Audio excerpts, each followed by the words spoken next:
fantástico. Feliz sábado! Estamos felizes de estar aqui? Sem dúvida, só sorrisos. Bem-vindos às nossas visitas, bem-vindos àqueles que nos acompanham lá em casa.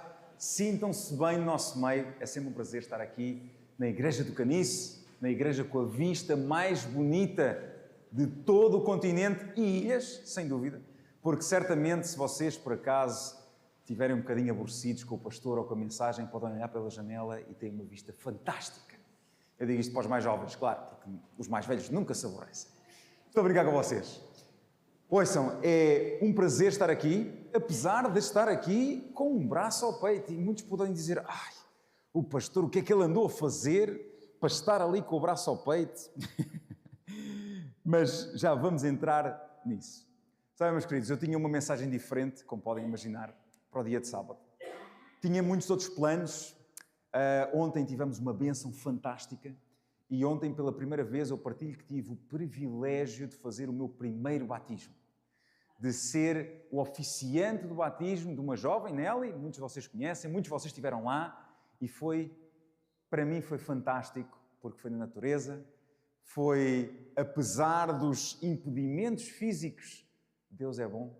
E Deus permitiu que as coisas corressem de acordo com a vontade dEle. E sabem que é exatamente sobre isso que nós hoje vamos falar. Sobre a vontade de Deus versus a vontade humana. A visão de um Deus do universo versus a visão de seres humanos finitos e pecadores. E por isso, eu, no meio de muitas histórias que nós podíamos utilizar da Bíblia para falar sobre coisas fantásticas e de pessoas que tomaram decisões apesar de dificuldades, eu venho-vos falar de uma das histórias que eu mais gosto na Bíblia. Salvo erro, já devo ter falado desta história aqui à igreja, em outra altura, mas é sinceramente uma das histórias que eu mais gosto e também de um dos livros que eu mais leio e mais estudo, que é no livro de Daniel. Por isso eu convido-vos já todos a abrirmos as nossas Bíblias em Daniel, no capítulo 3. Daniel é um livro que nos fala de profecia, certo? Profecias são coisas que Deus disse a um dos seus profetas, ao profeta Daniel, que iriam acontecer mais à frente. Coisas que iriam ser cumpridas de acordo com a sua vontade. Mas no meio do livro de Daniel também há capítulos chamados históricos, que são capítulos onde nos contam um bocadinho da história que estava a acontecer naquela altura. Para fazer um bocadinho de contexto, para também não estarmos a entrar muito em todo o que é o livro de Daniel, Daniel era um jovem que foi levado cativo para a Babilónia. Mas ele não foi o único. O povo de Israel tinha sido acabado de conquistar pelo grande império babilónico. E nós até poderíamos já começar a pensar, então, mas Israel foi conquistado? Sim, efetivamente. Israel de tal forma se afastou de Deus, que Deus profetizou no livro de Jeremias que eles iriam ser conquistados e levados cativos durante 70 anos. E assim aconteceu. Babilónia veio, conquistou Jerusalém e levou de todo o povo príncipes, jovens capacitados, que seriam de grande mais-valia para o Império Babilónico. E ao chegarem a Babilónia, aqueles jovens não eram apenas cativos, vamos dizer, escravos. Eles eram colocados, vamos dizer, na faculdade babilónica. E isso nós temos Daniel no capítulo 1. Se vocês se lembrarem um bocadinho, temos a história de Daniel e os seus amigos que se recusam a comer da comida do rei. Mas porque eles se recusam e se mantêm fiéis a Deus, eles são abençoados por Deus. Depois temos Daniel, capítulo 2, que nos vai falar um bocadinho sobre como Daniel interpreta o sonho do rei. E chegamos a Daniel, capítulo 3. Jovens, estrangeiros, levados em cativeiro para um império e que são colocados em altas posições. Porque o rei, o imperador daquele grande império, viu naqueles jovens grandes capacidades. Se fosse hoje, meus queridos, se calhar nós seríamos levados para um país não cristão, para um império, podíamos chamar-lhe muçulmano ou budista, e seríamos reconhecidos como sabedores, como tendo grandes capacidades para pôr ao serviço do rei. Não sei se vocês conseguem colocar na pele destes jovens. Vamos pensar, quem é que aqui tem 16 anos? 17? Vá, quem é que tem perto? Quem é que tem perto de 16 ou 17 anos? 1, 2... Vamos dizer, quem é que tem aqui, 20 anos, na casa dos 20. 20, hein? Meus queridos, são vocês. Esta história, os protagonistas teriam a vossa idade. Não tinham 30, não tinham 40, não tinham 50, não eram sábios e fantásticos, não tinham vivido uma vida inteira para tomar decisões baseadas nas suas crenças. Não. Eles teriam sido levados quando ainda eram jovens. Cerca dos 15 a 6 anos teriam sido a altura que seriam levados cativos. Tiveram 3 anos a aprender tudo o que era sobre deuses, sobre matemáticas, sobre ciência da Babilónia. E a Babilónia era conhecida por ter um grande conhecimento, tanto da astrologia, astronomia, dos seus deuses. Então tiveram as melhores faculdades do Império. E mesmo neste conhecimento eles foram achados grandes. De tal forma que foram colocados em altas posições. Fantástico, não é? Levados como escravos para um império estrangeiro e colocados em altas posições. Conseguem-se colocar nessa posição? Como é que nos sentiríamos? Afinal, porque nós nos mantivemos fiéis a Deus, Deus abençoou-nos e permitiu-nos estar nestas posições. Que bem que eu estou. Certo ou não? É nesta altura que entra o capítulo 3. E sabem, capítulo 3 começa por Nabucodonosor, o grande imperador do reino babilónico, a querer construir uma estátua. No capítulo 2 ele tinha tido um sonho de uma estátua com vários materiais, mas no capítulo 3 ele diz, não, eu vou ser o grande império. Eu não vou acreditar naquilo que acabei de ouvir. E então ele constrói uma estátua. Vejam bem que podemos começar a ler que diz que o rei Nabucodonosor fez uma imagem de ouro que tinha 60 côvados de altura e 6 de largura, levantou no campo de Dura, na província da Babilónia. E sabem que uma estátua daquele tamanho era uma estátua visível a largos quilómetros. Vejam bem que era uma estátua de 27 metros de altura por 2,7 metros de largura. 27 metros de altura. Sabem que eu e a minha mulher, numa das nossas passagens pelo mundo asiático, nós tivemos a possibilidade de visitar as Maurícias. E as Maurícias, nós não conhecíamos na altura, as Maurícias têm a segunda maior estátua de Shiva, o grande deus dos hindus, fora da Índia. Ou seja, na Índia existem maiores. Mas nós podemos visitar, naquelas visitas turísticas, uma estátua de Shiva que nós começámos a andar de carro, e eu digo-vos, como se fosse daqui quase como para o Funchal, já se começava a ver a estátua.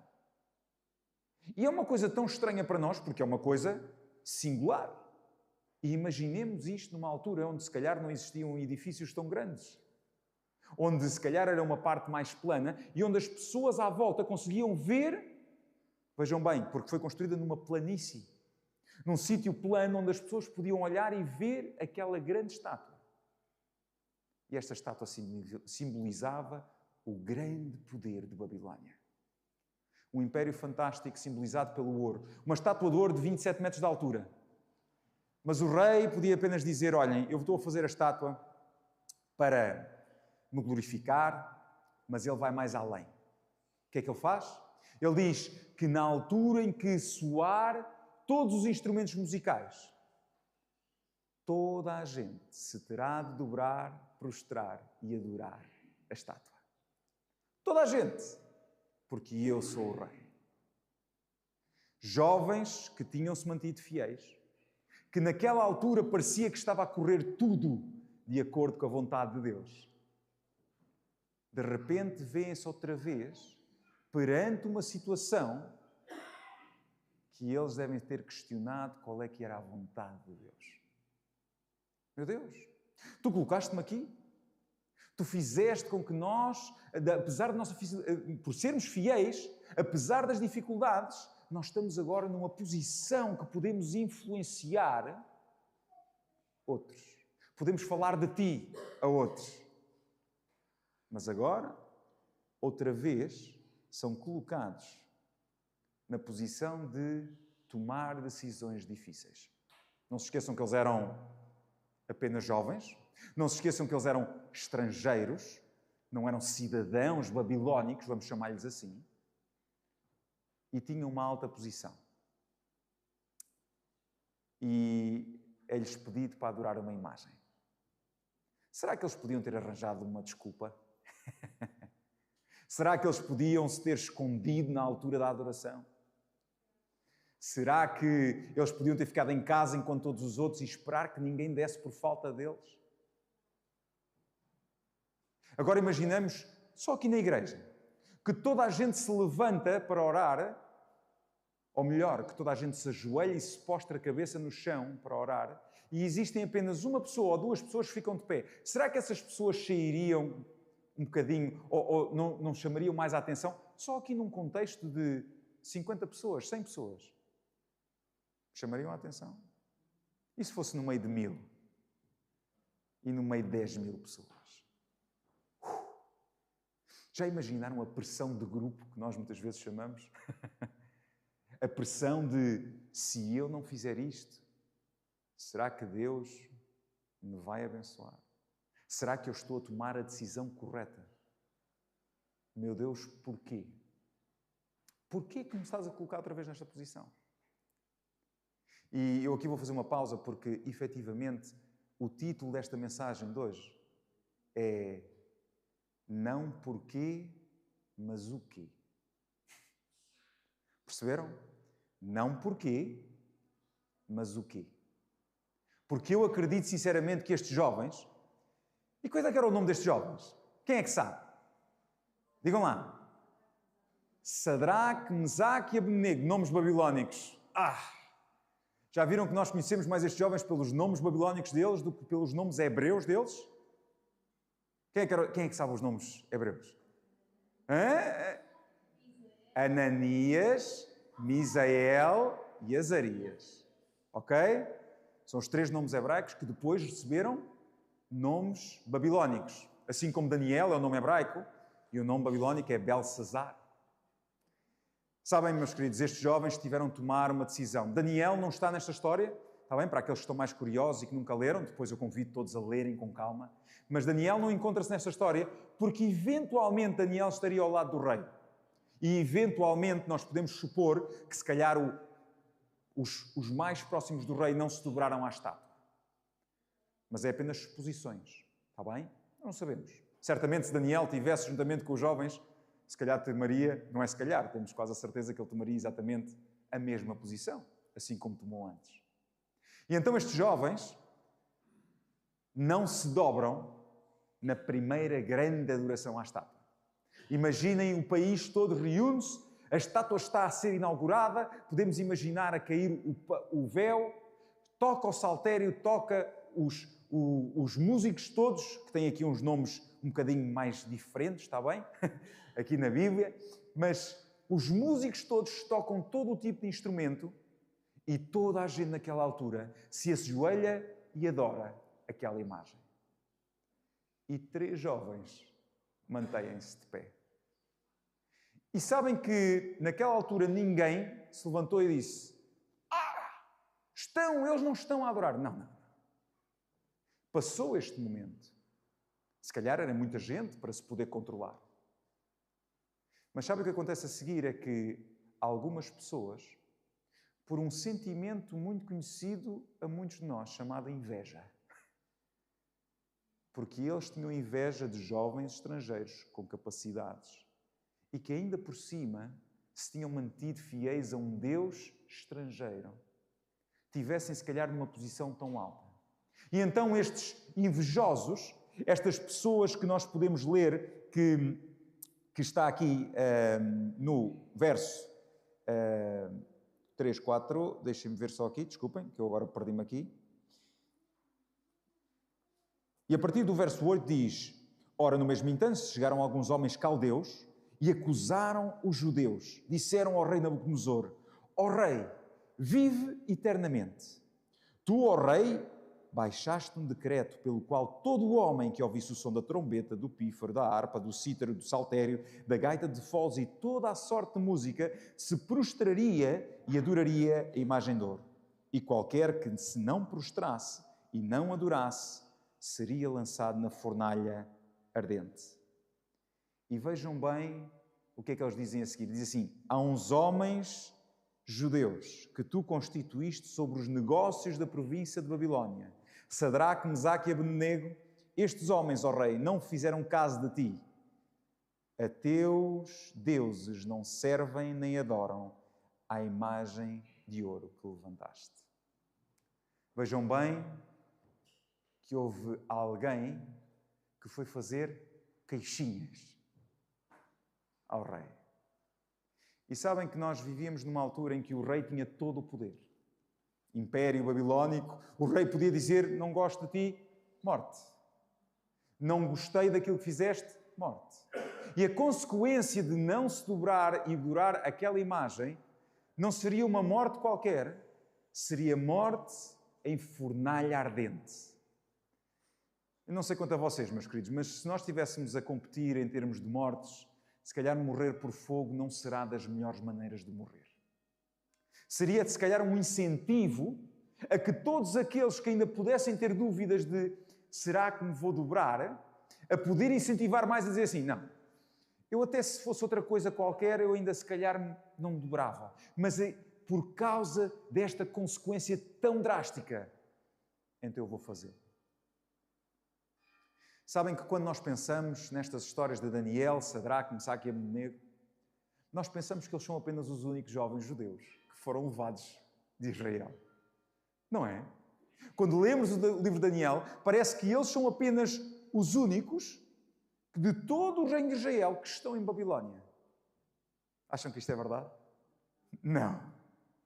Certamente outros jovens, outros menos jovens, mais sábios, se calhar com maiores posições no governo anterior, se calhar com altas posições no governo atual de Nabucodonosor, estariam naquele meio. E foram colocados exatamente na mesma posição. E todos eles tiveram de tomar uma decisão. Mas, queridos, decisões não é fácil. E nós, às vezes, podemos pensar que nós sabemos por onde é que as coisas estão a ir. Que Deus está no comando de tudo. E Deus está no comando de tudo. Mas Deus vai permitir que muitas coisas aconteçam na nossa vida. E vocês podem olhar para o vosso pastor de braço ao peito e que mais provas podem existir. Sabem que muitas coisas vão acontecer nas nossas vidas que nos vão fazer questionar porquê. Mas em vez disso, nós temos que parar e perguntar: meu Deus, o quê? O que é que eu tenho para aprender? Qual a decisão que eu tenho que tomar? O que é que tu me queres ensinar? Não o contrário de porquê é que isso está a passar. Sabem que aqueles jovens podiam ter tido esta atitude? Meu Deus, porquê? Nós estamos tão bem. Porquê é que nos estás a fazer passar por isto?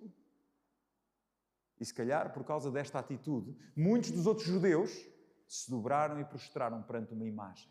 Se dobraram e prestaram culto a um Deus pagão. Mas 3 jovens disseram não.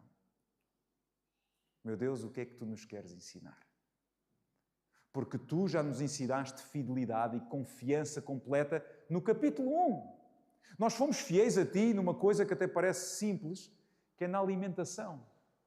Qual era o problema de comer alguma coisa diferente? E eles foram fiéis e foram abençoados por isso. Então eles disseram: Senhor, o que é que nos queres ensinar? E porque eles tiveram esta atitude, algo fantástico aconteceu. O rei não fica feliz, chama os jovens, seus governadores, e ainda lhes dá uma segunda chance. Um rei misericordioso, compreensivo, um rei que até era bem capaz de reconhecer o valor daqueles jovens que tinham no seu reino. Se calhar eles eram valiosos, tinham tido já uma grande capacidade ou tinham feito grandes coisas naquela altura. E então o rei o que é que diz? Conta-nos a história que o rei diz: olhem, quase como se fosse, eu não estava lá, não sei se é verdade, mas agora, quase como uma segunda oportunidade, agora, quando se tocar o pífaro, a harpa, o saltério, quando se tocar todo o tipo de música,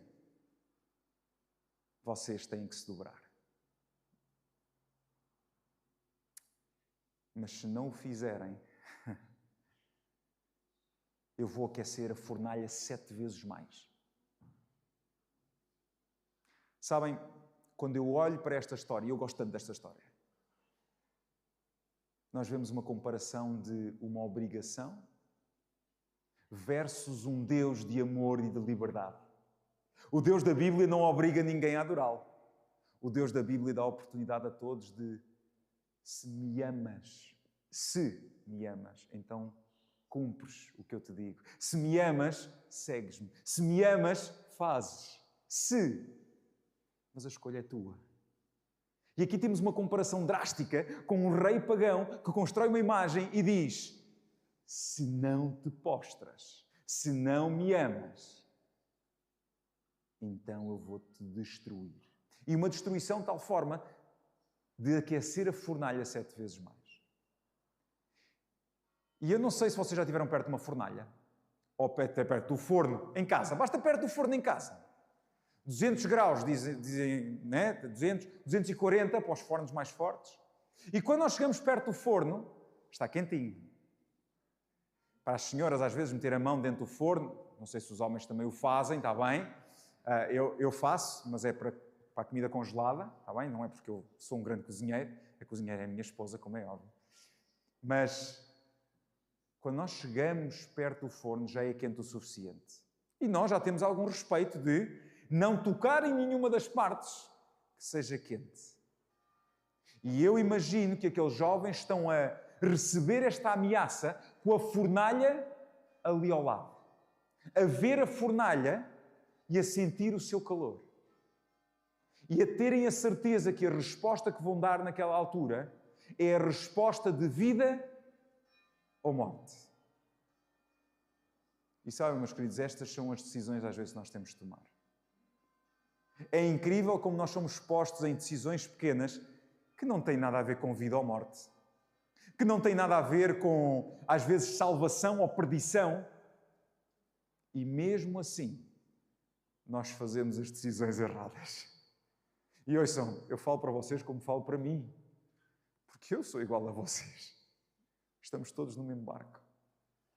Mas é incrível que estes 3 jovens, exemplos para nós hoje, assim como foram naquela altura, eles antes até de tocar a harpa, porque eles podiam ter dito, não, nós vamos, toquem, rei, toca, que é para nós mostrarmos que vamos chegar aqui de pé. Não.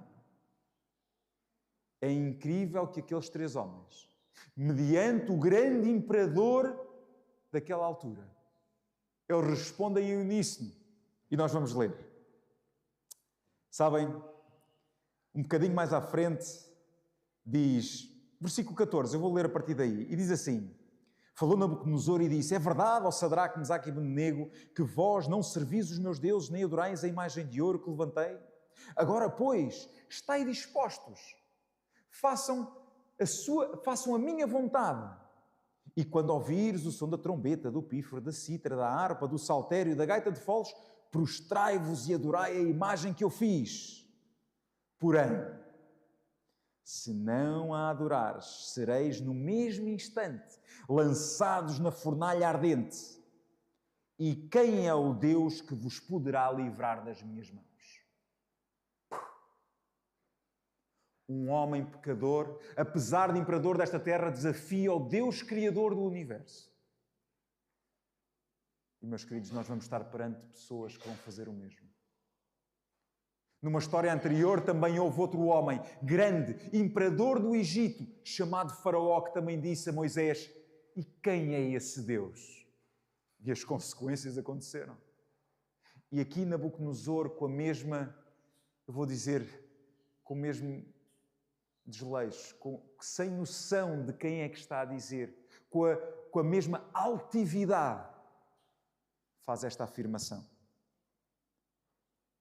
E perante esta pergunta, olhem o que é que estes jovens respondem.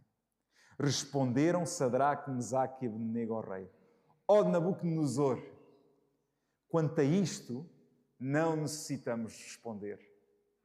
Nem precisamos responder, porque já demos a resposta anteriormente. Já dissemos o que é que vamos fazer, mas vamos reiterar. Se o nosso Deus, a quem servimos, quer livrar-nos, Ele nos livrará da fornalha ardente e das tuas mãos, ó Rei.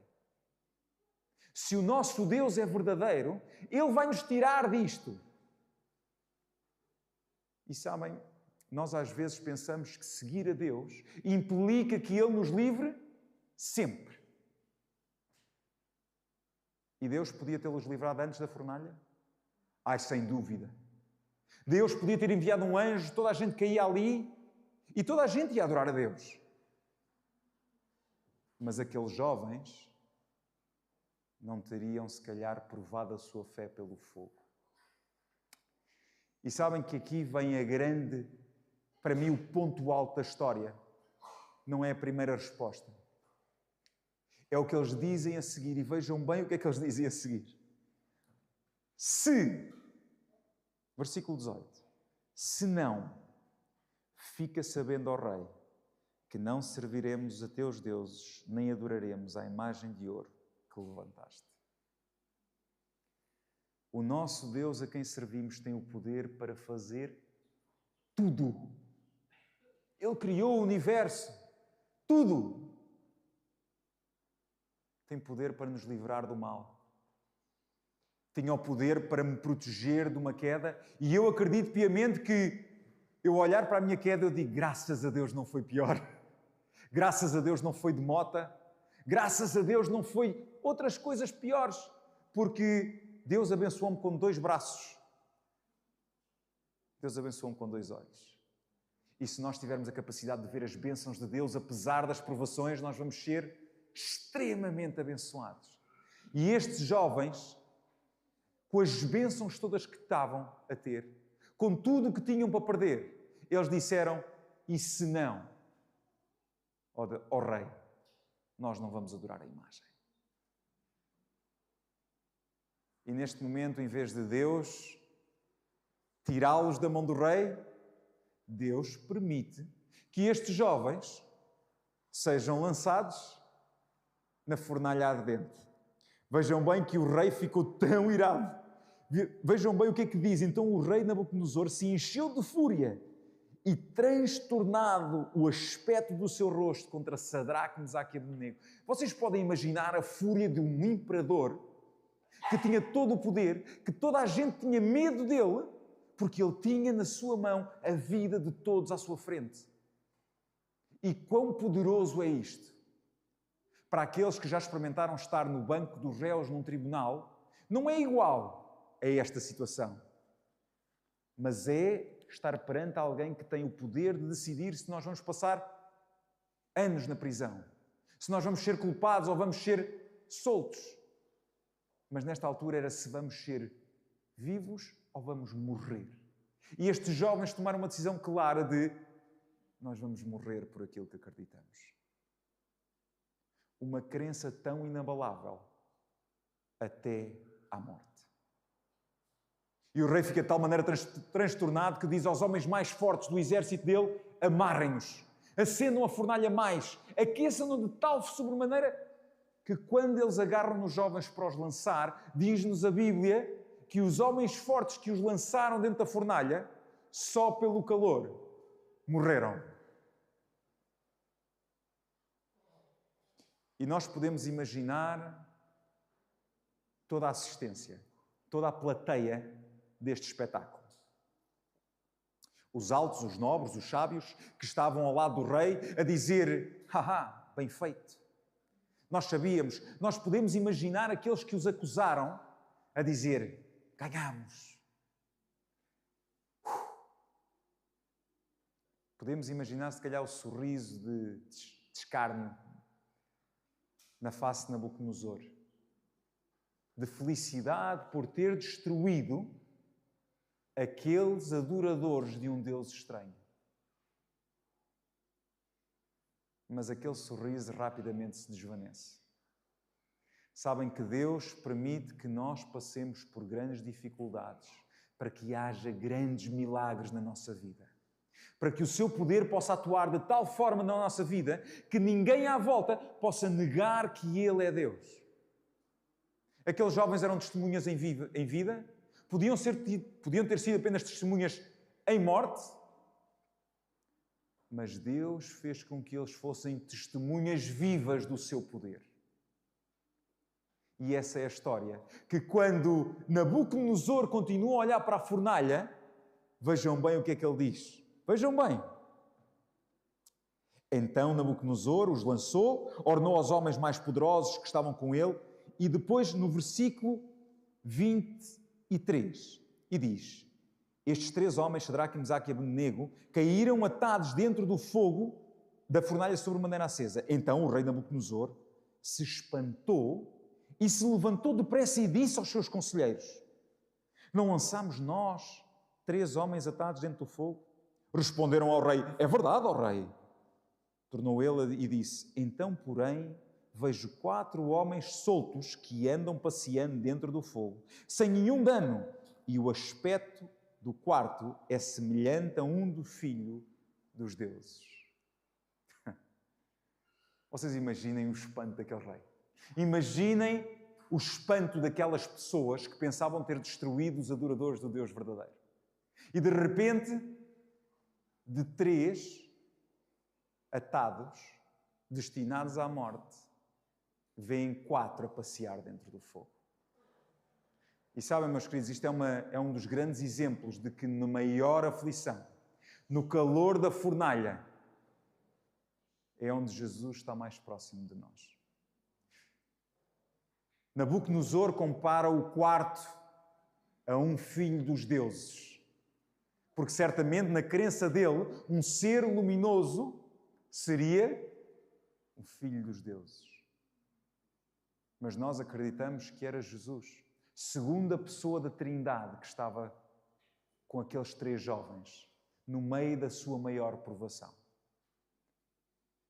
E quão espantados também não devem ter ficado Sadraque, Mesaque e Abednego, depois de serem lançados no fogo e serem recebidos pelo próprio Deus, que lhes disse: não temas, eu estou contigo. Sabem que ontem o versículo favorito da Nelly, que foi batizada, está no capítulo 43 de Isaías, no versículo 2, e diz: quando passares pelas águas, não te submergirás. Quando passares pelos rios, não te afogarás. Quando andares entre as chamas, elas não te queimarão. E é super interessante que aqui nós temos um exemplo fantástico de que Deus está com aqueles que o seguem. E mesmo que naquela altura não estivesse, nós sabemos que Ele está. Porque Ele preocupa-se muito mais com a nossa salvação eterna do que com a primeira morte, do que com o sono da morte que nós podemos passar aqui nesta terra.